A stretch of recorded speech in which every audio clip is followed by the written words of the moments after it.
కేటీఆర్ కు మరో ప్రతిష్టాత్మక ఆహ్వానం. ఆక్స్ఫర్డ్ ఇండియా ఫోరం ఆధ్వర్యంలో జూన్ 20-21వ తేదీల్లో సమావేశాలు. దేశ ప్రగతిని వివరించనున్న కేటీఆర్ అని చెప్పేసి ఆక్స్ఫర్డ్ యూనివర్సిటీ నుంచి ఆహ్వానం అందింది. మీరు ప్రసంగించాలి ఈ సమావేశాలలో అని చెప్పేసి. సబ్జెక్ట్ ఉంటే, నాలెడ్జ్ ఉంటే, అనర్గళంగా మాట్లాడగలిగే కెపాసిటీ ఉంటే, జనాలకు అర్థమయ్యేటట్టు ఇన్స్పిరేషన్ తీసుకునే స్పీచ్లు ఇవ్వగలిగే కెపాసిటీ ఉంటే పిలుస్తారు. ఇలా మన రేవంత్ రెడ్డి సార్ని పిలుస్తారా ఎవరన్నా ప్రసంగం ఇవ్వమని చెప్పేసి? ఆయన గారు అంటారు, ఏమంటారు, మాట్లాడడం ఒకటే నాలెడ్జ్ కాదు, ఇంగ్లీష్లో మాట్లాడలేకపోతే అది నాలెడ్జ్ లేనట్టు కాదు అని చెప్పేసి. మీకు వచ్చిన తెలుగులోనైనా మీరు సమర్థవంతమైన భాష మాట్లాడతలేరు కదా అని చెప్పేసి సోషల్ మీడియా వేదికగా సెటైర్ల వర్షం కురిపిస్తా ఉన్నారు. ఇదొక అరుదైన ఘనత అని చెప్పుకోవాలి. ఆహ్వానం అందింది ఆక్స్ఫర్డ్ ఇండియా ఫోరం ఆధ్వర్యంలో జూన్ 20-21 తేదీల్లో సమావేశాలు.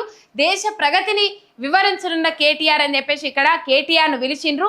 అక్కడ మీరు ప్రసంగించాలని చెప్పేసి ఆహ్వానం పంపిండ్రు ఆ ఆక్స్ఫర్డ్ ఇండియా ఫోరం ఆధ్వర్యంలో.